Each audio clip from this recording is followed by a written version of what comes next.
وآل بيته وكافة الأنبياء والمرسلين والأولياء والشهداء والصالحين والصالحات والتابعين لجميع الملائكة ربهم وصل سيد الشيخ المدير جميع المشيخ جناد الذين الشيخ عبد الله الشيخ والشيخ عبد الرحمن الغزالي والشيخ التجاني والشيخ هارون النصري والشيخ الثماني ولأرواح جميع التي على بالمعنى الشيخ من أهل جبل التساب إلى أهل جبل التعالى جميع سمك المدينة إلى أرواح جميع الأولياء بهذه القرية وإلى أرواح جميع مؤسسنا في القرآن ووصول مقالة الأبنية ولسلسلته وإلى أرواح أمتنا وأمواتكم وأموات المسلمين عامة وأموات أهل هذه القرية وأموات كل أهل كل من حضر في هذا المجلس الفاتحة. أعوذ بالله من الشيطان الرجيم. بسم الله الرحمن الرحيم. الحمد لله رب العالمين الرحمن الرحيم مالك يوم الدين إياك نعبد وإياك نستعين اهدنا الصراط المستقيم صراط الذين أنعمت عليهم غير المغضوب عليهم ولا الضالين رب اغفر لي ولوالدي ولجميع المؤمنين آمين يا رب العالمين. Bapak yang kami muliakan dan kami hormati keluarga besar dari beliau Nyai Hajah Asmarani, Pembina Majelis Sahabat Rasul yang kami muliakan, Ketua Ranting NU yang kami muliakan, rekan-rekan santri tua Hasan Ali yang kami muliakan, hadirin wal hadirat Bapak dan Ibu Majelis Ahbadur Rasul yang kami muliakan, rekan-rekan pemain hadroh yang kami muliakan. Alhamdulillah malam hari ini kita masih bisa berkumpul dan berwajah untuk menjalankan atau melaksanakan aktivitas kegiatan kita biasa seperti biasa, yaitu seminggu sekali. Nyambung kajian kita minggu belakang, beliau Hadratus Syekh Hasyim Asy'ari dalam kitab Risalah Ahli Sunnah wal Jamaah beliau menyampaikan Qala ay Az-Zarruq, Imam Az-Zarruq beliau menyampaikan wa mawazinuha thalathatun, timbangan, parameter, ukuran daripada bid'ah itu dibagi menjadi tiga. Di parameternya atau ukuran daripada bid'ah itu ada tiga. Yang pertama kata beliau al-awwalu ayyamdura fil amri al-muhdathi fa in syahida lahu mu'aqqimus syai'ah wa asluha falaysa bid'atin. Jadi ukuran bid'ah timbangannya kata Syekh Zarruq itu dibagi menjadi tiga. Yang pertama kata beliau, kata Syekh Zarruq, yang pertama jika perkara yang diada-adakan, perkara yang diada-adakan itu harus dilihat terlebih dahulu. Jika sebagian besar syariat dan pokok-pokoknya mendukung, maka perkara itu bukan bid'ah. Ini yang pertama. Dikata Imam Az-Zarruq, beliau menyampaikan yang pertama harus dilihat dulu. Jika pokok-pokok dasar hukumnya sebagian besar syariat dan pokok-pokoknya itu memberikan dukungan atas urusan tersebut, maka hal itu bukan disebut bid'ah. Contoh, kolak aduh sama sahabat, aduh dah lapik dadu di zaman Rasulullah, dadu kasur aduh zaman Rasulullah, ranjang Rasulullah pakai ranjang, Rasulullah pakai kasur dah.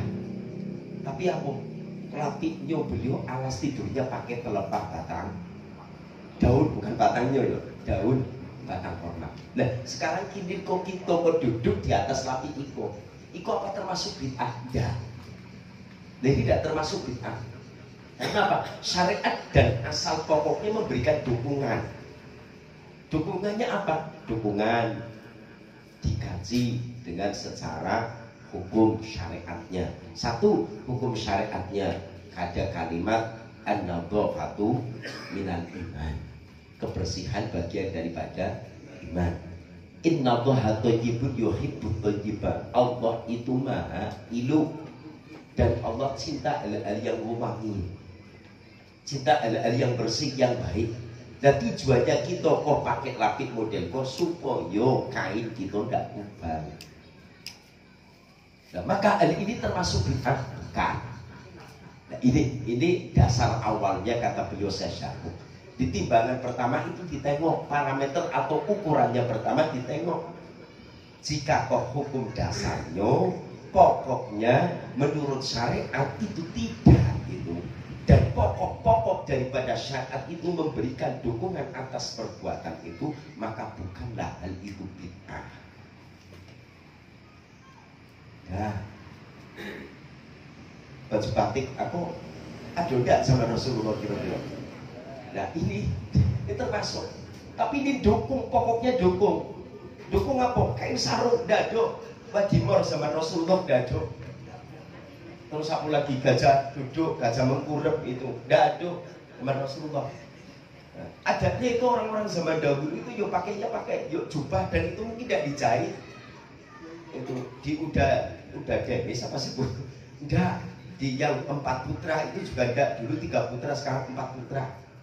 Itu udah ada juga. Nah sehingga hal ini, tapi dasar pokok dasarnya memberikan dukungan apa? Wajib sholat itu, ketika kita sholat wajib untuk Allah. Maka hal ini bukan termasuk bid'ah. Jilbab mereknya macam-macam itu mereknya. Ada yang mereknya aku di anu tuh apa miliknya apa? Mereknya tuh. Mereknya mamah-mamah muda kan paham merek itu. Ini mereknya lain-lain. Kopiah juga model kayak ini nih. Ini mereknya kan bukan Abdul Somad ya. Nanti sangka mereknya Abdul Somad bukan. Ini namanya Nahdlatul Ulama itu. Kalau di belakangnya itu ada kerean bekas ini. Kecaknya Om Ipen ini belakangnya ini. Jadi itu sama itu kayak jaket. Nah, ini juga zaman tidak ada, tapi syarat mendukung, pokok dasar-dasar hukumnya mendukung, dasar syariatnya memberikan dukungan, maka kata Syekh Az-Zarruq, hal ini bukan termasuk bid'ah. Ini sorong. Sorong ini tidak ada zaman Rasulullah, tetapi dukung. Panggilan adzan kalau zaman dahulu orang naik ke atas bukit nan tinggi, bukit nan tinggi itu untuk adzan. Memberikan apa? An-nida. Maka kalimatnya itu an-nida, panggilan. Ketika kalian ada panggilan, bahasa di situ an-nida, al-adzan, panggilan Anda, maka bersegeralah kalian datang. Lah zaman dulu orang naik ke atas bukit nan tinggi. Lagi ini bukit lagu hampir sama dengan Sungai Akang dusun. Kalau dulu yo, bukan dulu kok nak naik bukit lagu untuk makanya disebut bukit lahu. Ada Allahu. Tambah naik, dah terlap lagi nyebut Allahu. Akhirnya jadi bukit lalu itu hebatnya orang-orang dulu. Lah gini, dulu adanya di atas bukit. Lah tiba di kita nggak pakai lagi, makanya dulu itu ada menara, tempat tinggi. Menara tujuannya untuk itu, untuk bukan manggil adzan. Tapi tidak akan mungkin kalau kini orangnya berada di bawah, speakernya landai teh ada, kadang ugangnya tidak ada, paketnya ada, datanya ada, suaranya terdengar kate. Nah, ini boleh apa tidak boleh? Ini menurut saya Zarruq bukan termasuk bid'ah. Bangun menara model itu bukan termasuk bid'ah. Ini bukan termasuk bid'ah. Karena apa? Ada dengan tujuannya kok ada pengeras suara model gitu. Ugang dan ngaji tidak perlu sampai suaranya dikeluarkan fokus. Beliau sepi mimpin tahlil pun pelan model kayak ini terdengar kan lo jamaahnya. Yang ngaji pun umpama kok ada yang mimpin di dalam, yang mimpin kita orang di luar terdengar. Itu kalau zamannya almarhum beliau itu telah ya tidak apa-apa. Ini kok almarhum ibu dia anaknya lun berani mimpin. Kalau dulu almarhum itu telah kan kencang suaranya. Mau mimpin di dalam kita di situ kan terdengar almarhum beliau. Nah gini pakai pengeras suara. Jadi apa? Kokoh mendukung. Pokok memberikan dukungan, syariat memberikan dukungan, maka kata Syekh Zarruq, hal ini bukan termasuk bid'ah. Ini kalau mau dicontohkan yuk banyaknya. Ini yang pertama. Dan kemudian yang kedua kata beliau Syekh Az-Zarruq, al-mizanu tsani i'tibaru qawaidil a'immah wa salafil a'immah al-'amilina bi thariqis sunnah. fama khaliquha bi kulli wajhin fala ibrata bihi wa ma wafaqa usulahum fa huwa haqqun wa in ikhtalafu fihi far'an wa aslan fa kullun yattabi'u aslahu wa dalilahu wa qad waqa'a min qawaidihim annama amila bihi salaf wa tabi'ahumul khalaf la yasihu ayyakuna bid'atun wa la madhmuman. Yang selanjutnya yang kedua, ukuran yang kedua bid'ah menurut Syekh Zabur. Yang kedua kata beliau, mempertimbangkan kaidah-kaidah yang diikuti oleh para imam-imam terdahulu, imam-imam salaf, imam-imam yang terdahulu dan generasi salaf umat zaman sekarang. Maksudnya generasi salaf umat zaman sekarang, generasi yang sekarang tapi mengikuti mazhab salaf yang dahulu bukan salafi. Ini mohon maaf, nanti sanggap salafi. Orang-orang zaman kini tapi masih mengikuti gaya orang-orang dahulu. Ini disebut adalah mazhabnya mengikuti salaf, orang-orang terdahulu, bukan mazhab salafi. Kalau mazhab lain itu sudah salafi wahabi, itu larinya ke situ. Jadi orang-orang salaf, orang-orang yang mengikuti orang umat zaman kini, yang mengikuti ajaran orang-orang terdahulu. Ini bahasanya. Jadi kaidah-kaidah yang diikuti oleh para imam dan generasi salaf umat ini yang mengikuti sunnahnya. Maka dalam negeri ini baginda Rasul Muhammad sallallahu alaihi wasallam, dikata beliau, selain daripada itu para ulama juga berbeda pendapat. Itu. Jadi wakhtalafa fi ma lam yarudda lahu. Di para ulama berbeda pendapat. Di sini selain itu para ulama juga berbeda pendapat tentang sesuatu yang tidak ditemukan dalil dari sunnah yang menentangnya. Tidak ada dalil sunnah yang menentangnya. Kalau menurut beliau itu, dan tidak ditemukan juga tidak dalil yang menentangnya atau membuatnya hukum tersebut menjadi syubhat atau samar, maka dalam hal ini menurut Imam Malik itu dianggap bid'ah. Menurut Imam Malik itu dianggap bid'ah. Di kaidah yang kedua adalah berusaha timbangan atau parameter ukuran yang kedua kata Sezaruk. Pertama adalah mempertimbangkan kaidah-kaidah yang diikuti oleh para imam dan generasi salaf umat sekarang. Mempertimbangkan kaidahnya yang ada. Dan contoh mohon maaf kayak adzan sekarang itu, adzan subuh ada kalimat as-sholatu khairun minan naum dari sahabat Bilal. Mohon maaf, ada sebagian orang yang tidak pakai as-sholatu khairun minan naum. Ada. Tapi kita mulai dari Sungai Pinang hingga sampai ke Sungai Lang, karena kita kok senang pakai sungai kan itu dari pangkal Sungai Telang hingga ke Sungai Pinang. Kalau lari ke kirinya berarti sampai ke Aur Cino, nah, sampai. Nah ini mohon maaf, itu masih pakai as-sholatu khairun minan naum. Dan sementara yang kita ini pakai as-sholatu khairun minan naum, ada sebagian mereka yang tidak pakai as-sholatu khairun minan naum. Nah ini berpegang teguh dengan apa? Orang-orang terdahulu yang mengamalkannya. Dalam bab pembahasan minggu belakang sudah juga disampaikan, boleh apa yang dilakukan oleh ulama-ulama terdahulu, para wali itu juga termasuk bukan bid'ah. Nah, sehingga kata beliau wakhtalafa fi ma lam yarudda lahu. Para ulama berbeda pendapat. Dalam hal ini pendapat tentang sesuatu yang tidak ditemukan dalilnya. Sesuatu yang tidak ditemukan dalilnya wa khata'afu aidun fi ma lam yarudda lahu min as-sunnah mu'aidun wa la syubhatun faqula Malik. Jadi kata beliau wa khata'afu aidun fi ma lam yarudda lahu min as-sunnah. Apa-apa yang tidak ditemukan dalam sunnah, dalam hadis. Jadi dalam hadis tidak ditemukan walam yarudda minhu itu. Dan kemudian minas sunnah mu'aidun wala syubhatun, tidak ditemukan dalil-dalilnya dalam sunnah yang menentangnya. kemudian ataupun yang membuatnya syubhat atau samar. Maka menurut Imam Malik, wa qala Malik, Imam Malik berkata, berarti hal itu adalah dianggap bid'ah. Di sesuatu yang tidak ada dari sunnah hadis Rasulullah, maka dianggap itu bid'ah. Ini kata menurut Imam Malik. Maka antara Imam Malik berbeda pandangan dengan Imam Syafi'i.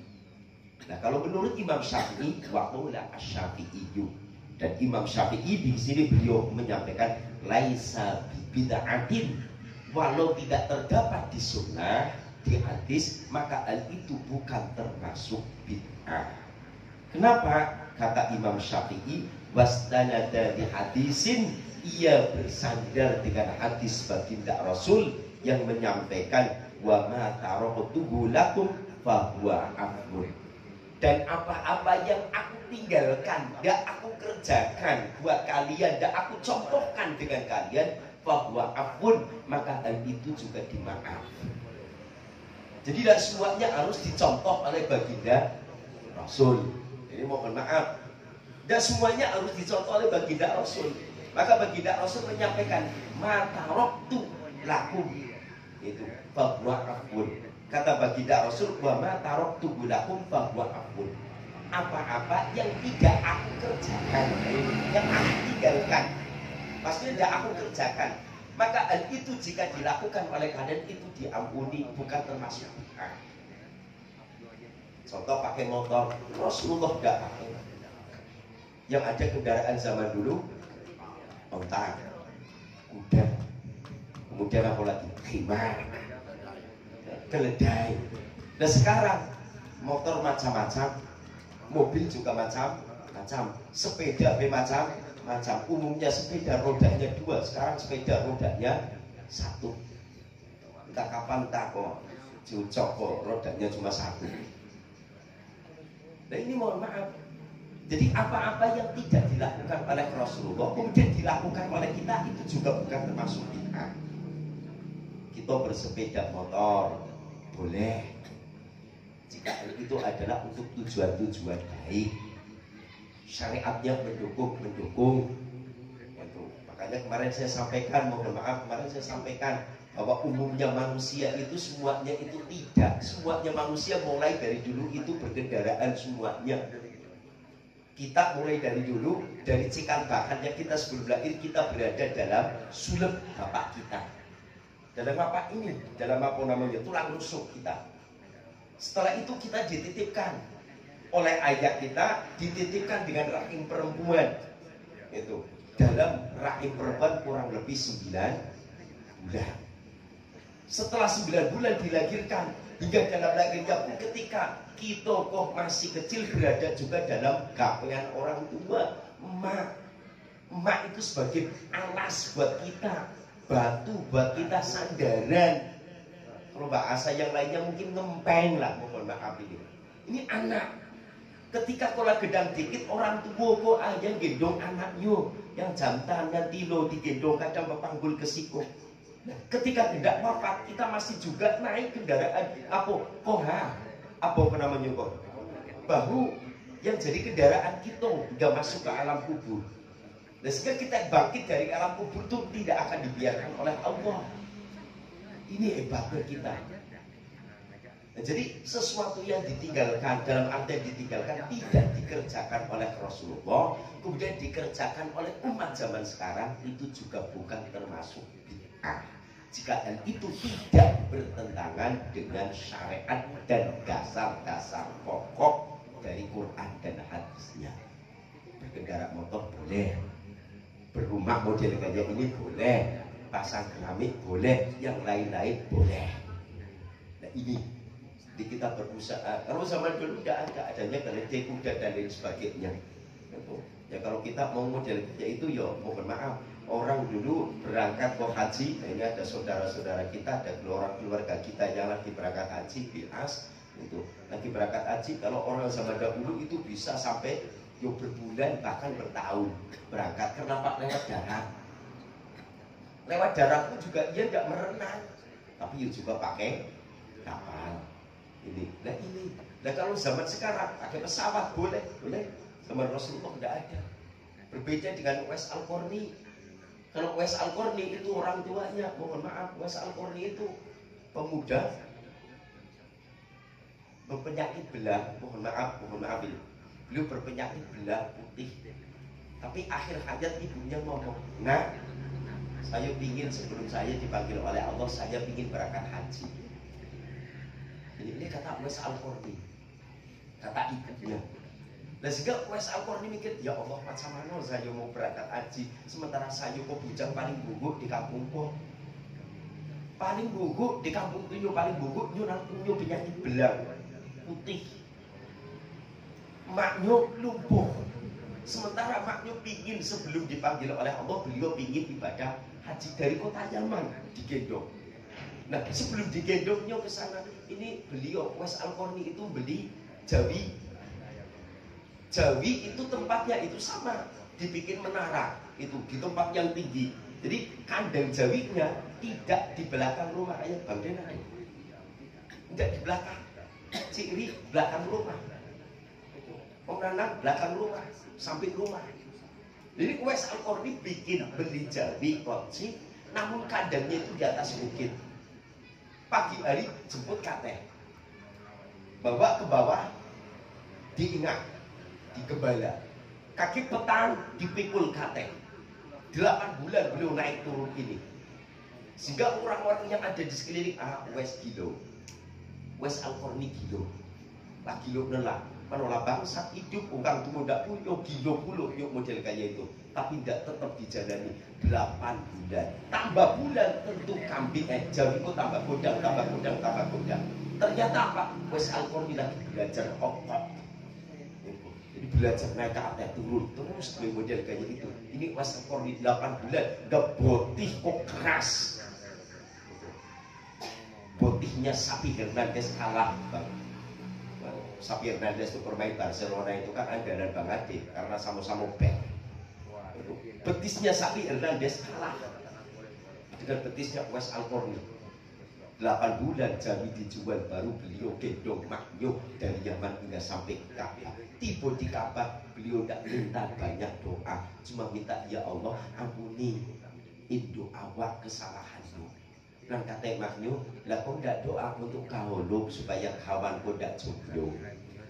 Kata maknyuh, lihat lama awak tidak lah nak doa model itu. Kalau mak dimaafkan Allah, mak masuk surga, tentu awak juga nak ikut masuk ke surga. Ini kata Uwais Al-Qarni. Itu perjuangan orang ingin memberangkatkan. Nah ini kita lari dengan bab masalah bid'ah ini yang kata Syekh Zarruq. Yang kedua, maka berusaha kaidah-kaidah itu dikaji. Apa yang telah dilakukan oleh orang-orang terdahulu itu kalau tidak dapat dalam hadisnya, maka kata Imam Syafi'i, menurut Imam Malik itu dianggap bid'ah, tapi menurut Imam Syafi'i tidak dianggap bid'ah. Beliau berlandaskan dengan sabda baginda Rasul, wa ma taraktuhu lakum fa huwa afun. Apa yang aku tinggalkan buat kalian itu dimaafkan. Maksudnya yang tidak aku kerjakan, ini tinggalkan, maksudnya tidak aku kerjakan, kemudian dikerjakan oleh kalian, maka itu boleh, afun, diperbolehkan atau dimaafkan. Jadi apa-apa, jadi tidak semuanya harus dicontoh dilakukan oleh baginda Rasul Muhammad Sallallahu Alaihi Wasallam. Yang selanjutnya kata beliau al-mizanus sadis. Al-mizanus sadis mizanut tabis bisyawagidil ahkam wa huwa tafsilun yang qasimu ila aqsami syari'ati sittah, a'ni al-wujub wan nadb wat tahrim wal karaha wa khilaful aula wal ibahah. Kata beliau, Syekh Asy-Syarruq, beliau menyampaikan parameter atau ukuran bid'ah yang ketiga adalah pemilihan, itu yang didasarkan pada saksi-saksi hukum. Dan ukuran ini sifatnya terperinci sebagaimana dengan terperincinya hukum-hukum syariat yang ada 6, yaitu hukumnya bisa menjadi wajib, bisa menjadi sunnah, bisa menjadi haram, makruh, bisa khilaful aula, dan bisa juga ubah. Ini kata beliau. Maka setiap hal baru yang condong ke asal, setiap hal baru yang condong ke asal, keasliannya, hal baru tapi mendekati, condong dengan hal-hal yang aslinya. Maka hal ini kata beliau, hukum tertentu dengan cara yang benar dan jelas tidak jauh maka dapat digodongkan atau disamakan dengan asal tersebut. Jadi setiap hukum atau hal-hal yang baru tapi condong dengan asalnya. Hukum asalnya itu tadi saya sampaikan, speaker ini pengeras suara hampir mendekati dengan hukum asalnya. Tujuannya untuk memanggil orang supaya datang ke masjid, datang ke surau. Nah, ini hampir mendekati hukum asal. Nah kalau sekarang tidak ada bukit lagi, orang buat menara, hampir sekarang banyak orang buat menara. Tujuannya menara itu sebenarnya orangnya yang naik ke atas. Tapi karena zaman sekarang ikola bising dengan suara kendaraan dan lain sebagainya, nah, maka bolehlah dengan pengeras suara. Ini mendekati dengan asal, muasalnya adzan untuk panggilan. Kalau zaman dahulu udah ada orang adzan asal terlentang terdengar. Lah kini tidak akan mungkin. Oh kadang-kadang adzan di masjid, samping masjid dan terdengar gara-gara asik bagusnya. Ini mohon maaf. Nah maka adzan ini jika adanya pemenara, adanya pengeras suara, itu mendekati hukum asalnya, maka boleh. Tapi jika tidak mendekati hukum asalnya, maka tidak boleh. Dan itu dianggap baru hal yang bid'ah. Contoh kayak ini tadi, masalah habdrohan model kayak ini. Itu. Ini mendekati hukum asalnya. Loh, hukum asalnya apa? Loh, asalnya orang-orang Arab sana itu senang dengan syikiran. Ahli bepantun, ahlinya orang-orang Arab sana. Makanya kan katanya kalau sekarang itu kan ini syairnya Bang Lo kan itu Joko Tingkir Gombe dapat itu kan. Itu jangan dipukul ya, jangan dipikir aja jadi mumet itu kan. Itu jadi kan Joko Tingkir minum kopi, jangan dipikir hanya jadi sakit hati itu kan itu. Jadi kan beli besi di perempatan itu kan. Itu jadi kan ya berusaha itu. Jadi berusaha hal model kayak ini. Bufuk. Ini dulu baginda Rasul ketika hadir itu dengan anak-anak itu ketika datang dari hijrah dari Madinah, dari kota Makkah hingga sampai ke Madinah itu ada nyanyian Tola'al badru alaina min thaniyatil wada. Itu budak-budak kecil. Para perempuan-perempuan itu nyambut kehadiran Rasulullah dengan para sahabatnya. Dengan lagu-lagu itu diiringi dengan itu dofo.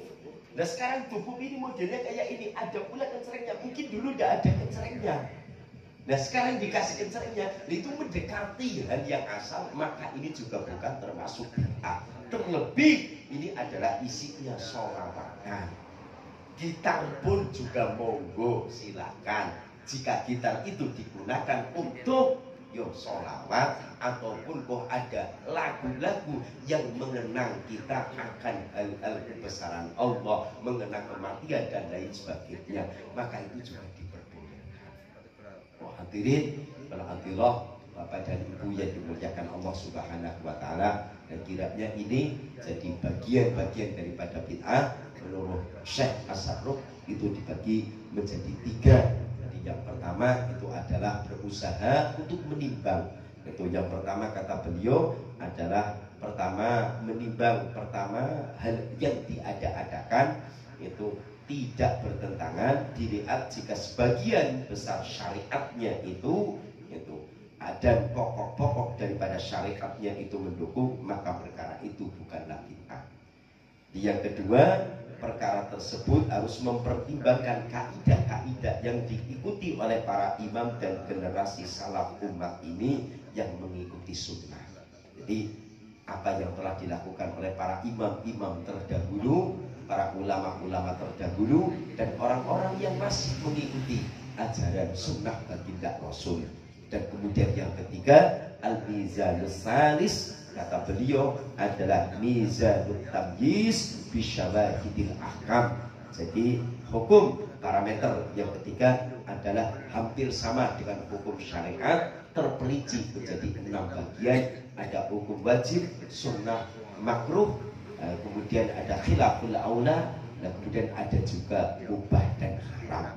Ini bagian-bagiannya. Untuk hal-hal yang selanjutnya insya Allah dapat kita kaji minggu depannya lagi, karena minggu besok insya Allah itu Majelis Sholawatan Kabupaten yang dulu namanya Koper, komunitas orang-orang pecinta Rasulullah, dan sekarang namanya menjadi kompak, komunitas Majelis Pecinta Kanjeng Nabi Muhammad, yang insya Allah 2 tahun vakum. Jadi mulai tahun 2022 ini insya Allah dimulai di tempatnya Pak Agung. Itu berarti